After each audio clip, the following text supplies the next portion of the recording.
Tara delivers, can't quite find the lower inside half of the zone, and the count now moves to 2-0. Isaiah Jackson, a guy who may not stand out on the stat sheet on the offensive side, but once you see this guy in the field, hoo-hoo. Jackson hits one into left center field. It will drop for a base hit. Jackson now looking for second. He will slide in safely. The pass, or the cutoff, not quite there, and then the throw to the second baseman just off the mark. So Jackson, without a doubt, gets an extra base hit, a double, with Kevin Karstetter coming to the plate with a runner in scoring position. He basically wasted no time, no hesitation, rounded first and immediately took off for second. Karstetter looking for his 10th RBI on the season in this at-bat.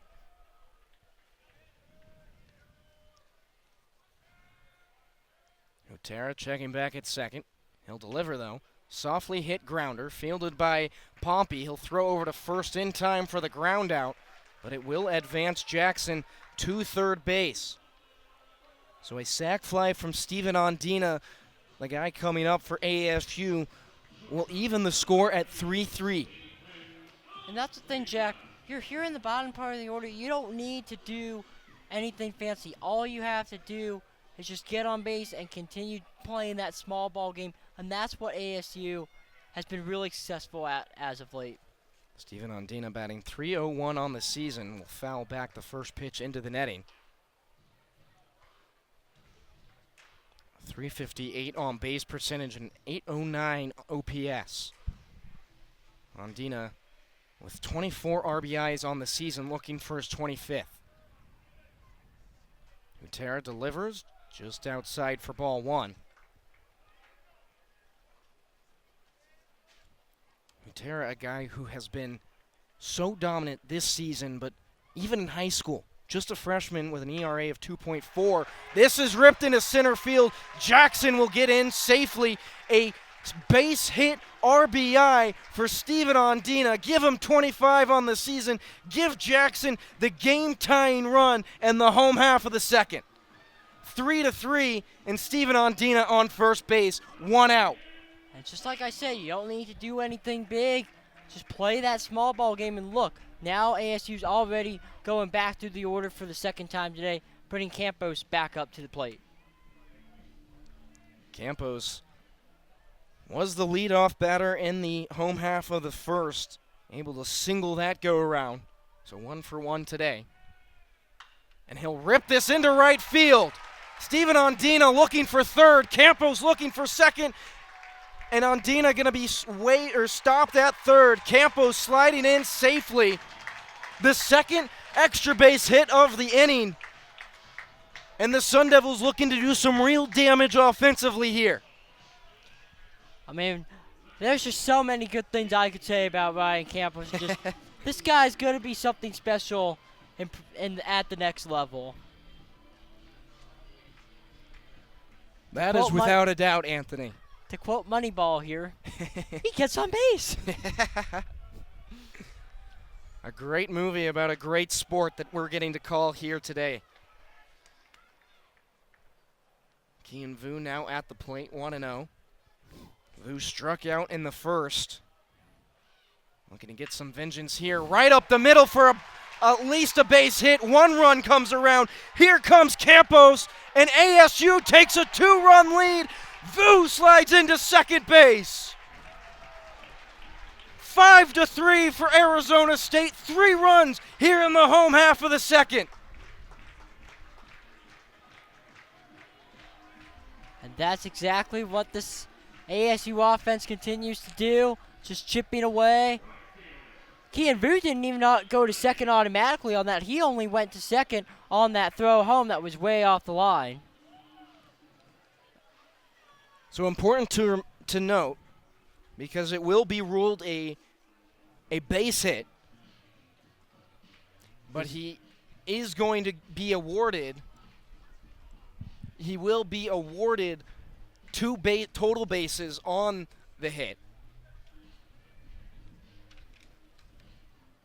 So no no third extra base hit as of yet for the Sun Devils. Tim Tadlock coming out to the mound to talk with Dylan Maxey and Parker Hutera, who has struggled to stay the least to start this inning, giving up 3 runs and just 1 out. Tim Tadlock, a manager who's been wildly successful for the Red Raiders over 12 seasons at his alma mater. During that time, 4 College World Series appearances during his tenure. The first in 2014, 2 in 2016 and 2018, and then their last in 2019. And here comes Kian Vu stealing second base. No throw attempt even made by Dylan Maxey as Parker Hutera delivered home. Nick McLean up in the count early 1-0.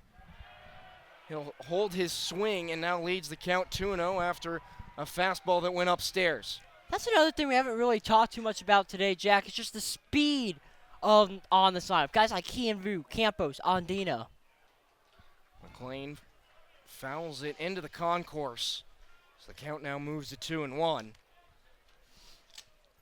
And yeah, Anthony, the speed that these guys possess is a real threat. As you were saying, Kian Vu came into the day having stolen 10 bases on 11 attempts, now make it 11 for 12.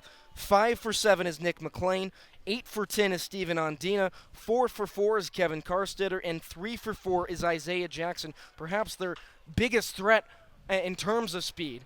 McLean pops this into foul territory, unable to get there in time as Drew Woodcocks, the left fielder for the Red Raiders. It is a full count for McLean at the plate with 1 out, and Vu at third base, just 90 feet away from scoring the 4th run here in the home half of the second.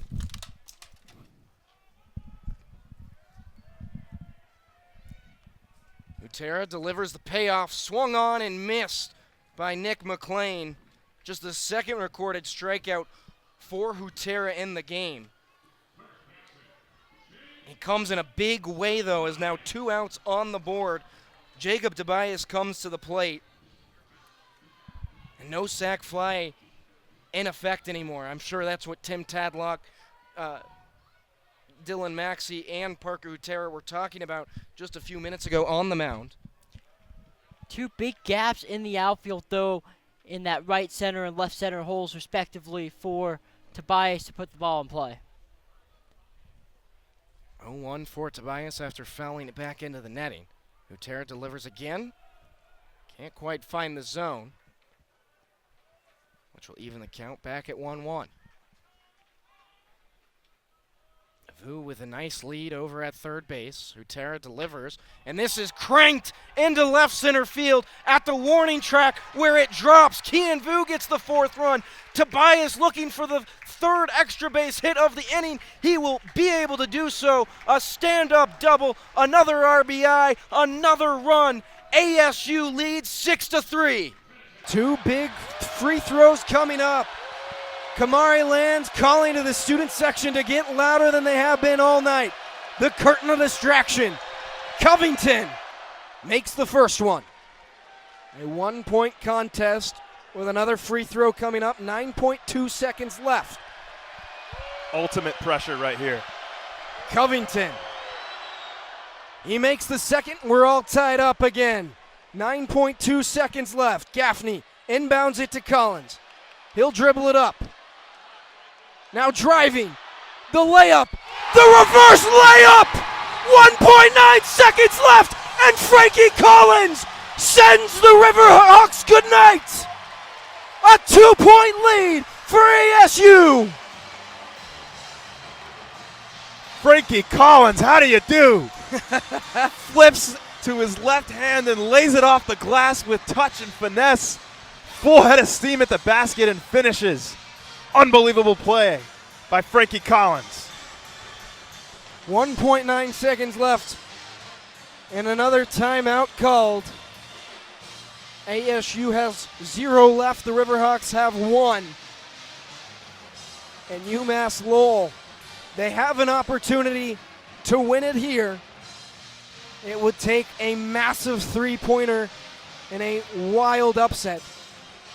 They have changed the clock, though. It's now at 0.9 seconds after reviewing the basket, the reverse layup for Frankie Collins.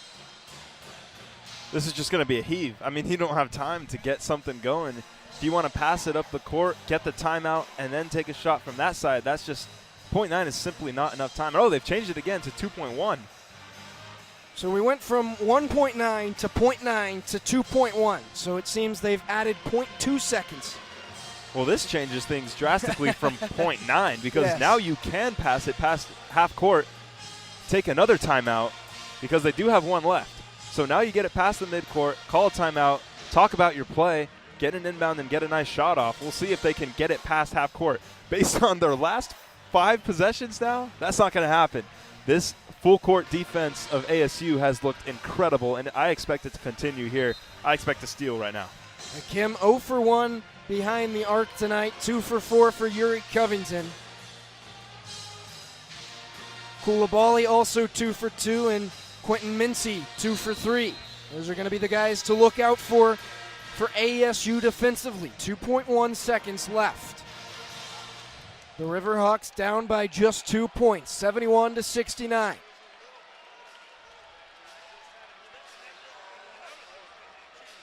We'll see what Pat Duquette drew up for his Riverhawks.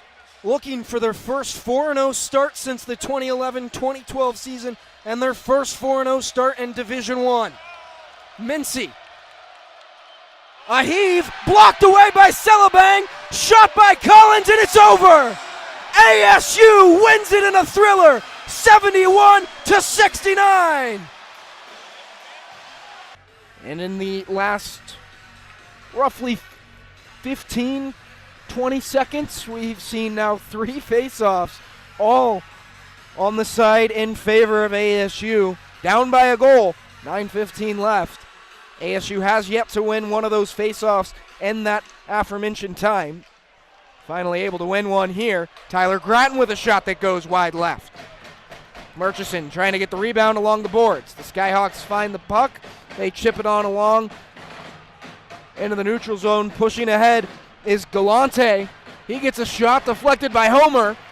Schmaggy up along the boards with Galante. ASU takes it away behind the net. Along the boards, playing it back, this time to Young. Young still has it, now pushing forward into the neutral zone. He's got a 1-on-3, but a whistle being blown. And by the looks of it, I would imagine too many men on the ice, given that we see 3 Skyhawks right next to the bench as the whistle was called. Yep, I was spot on with that. So too many men on the ice. I don't know what the penalty is for that. Oh, it's 2-minute minor. 2-minute minor.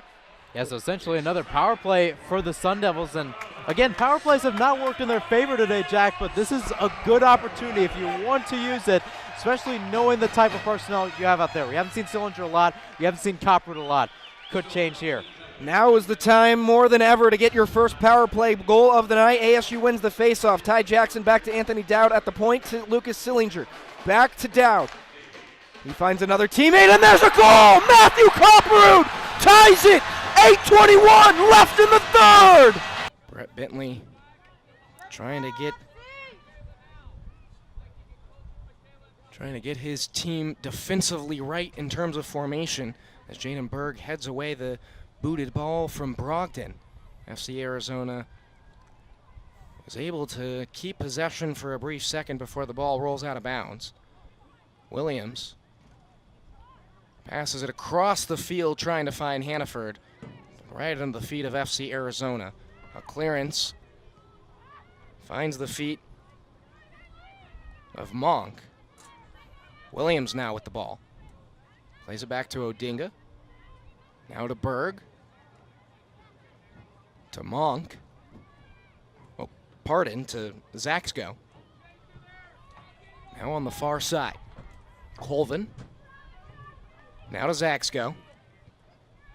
Out wide to Monk. Monk loses it. Quick 50-50 there. FC Arizona able to win it back. Just a long ball down the field, a solid clearance. But it'll be Odinga who gets there first. Yeah, usually, when we've seen FC Arizona up to this point, they've been working both sides of the pitch, and they haven't been able to find anybody inside the midfield up to this point. A big boot from Colvin to Hoyer. Hoyer in the box, a 1-on-2. The shot just left of the post. Had a chance of netting the second one, but unfortunately for the Foothills, it will stay a 1-0 game just under the 33-minute marker. Yeah, tough break there for Hauer. She had a great outlet ahead and looked like she had the angle, but just put it wide that time around. Hoyer plays it back to Hannaford. Hannaford tried to give a quick give and go. Hannaford finds it back in her feet. She plays it out wide to Kinzer. Another pass out wide. That time to Reese Kincaid. Back to Kinzer. Kinzer finds the feet of Hannaford. Plays it back once again. Out wide to Odinga. Odinga with a one-time touch. The cross taken away, but Colvin can't get there in time. And I think this may be the 100th time I've said this, Ryan, but another throw-in for Onike Odinga here. Look, tip of the cap to FC Arizona right now. They've been playing hard defensively right now and really trying to keep this game within reach now. So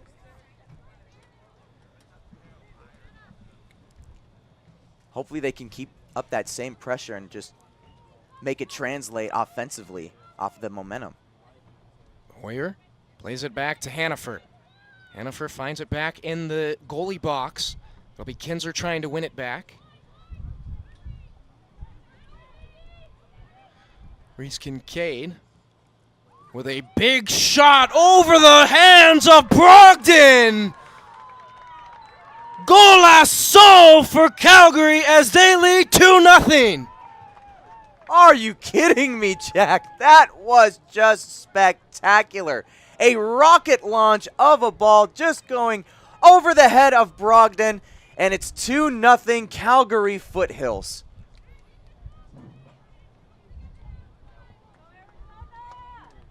Just all around a beautiful play for the Foothills. In the right position, in the right spot, in the right space. And the opposite truly could be said for FC Arizona. Brogdon a little bit out of position, up off the line where she needed to be. The defense out of position as well. Needing to step quickly onto the ball, something that they did not do on that goal. Now 2 minutes left. Palmer in the pocket, surveying his option. He's got a man wide open down the middle of the field. That's Wisłowski inside the 20. Pardon, Jake Ice. A huge pass and reception for the Colts as they continue to hit their stride late in the game. Less than 2 minutes and a 1st and 10 coming up from the Queen Creek 17. Jake Ice, he's been a little quiet this game, but he just made probably the biggest play of this drive that hasn't been the touchdown that they're looking for.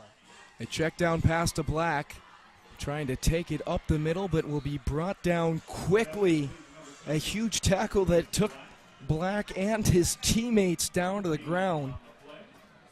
He'll be met at the line of scrimmage, so 2nd and 10. Just over a minute left in the game. They're going to have to pass it. They got to get a good chunk of yards, try and get into good field goal positions.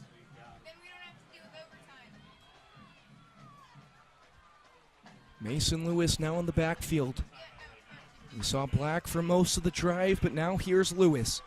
Lewis will take the carry, cuts to the outside. He's inside the 10 before being pushed out of bounds. 45 seconds left on the clock.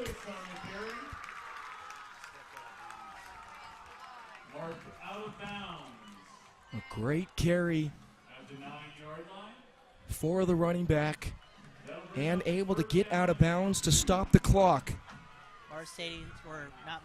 Lewis, that's an NFL. Mason Lewis doing what he does best, which is cutting to the outside, got a huge chunk of yards, and now just 9 yards away from the promised land. Palmer snaps it. A pitch to Lewis. He's got some blocks, trying to take it up the middle. He'll be tackled near the 5. Immediately calling a timeout is head coach Bobby Newcomb. That's their first timeout that they're going to use. Or pardon, they aren't going to use it. A first down, stop the clock actually.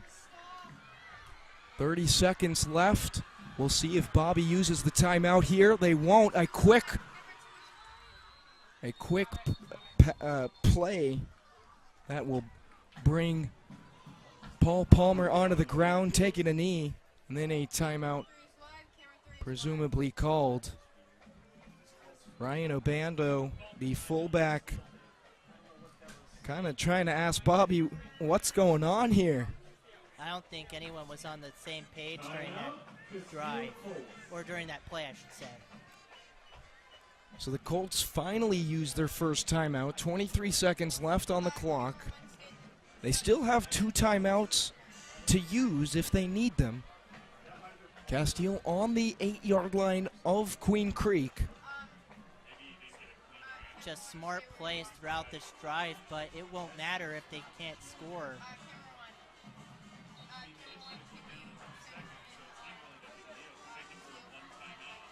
We'll see what Bobby Newcomb has right up his sleeve here for these final plays of the game. Paul Palmer back out with the offense. Palmer pitches it back to Lewis. He'll cut up the middle and into the end zone. Castile with a late touchdown to almost seal this. Mason Lewis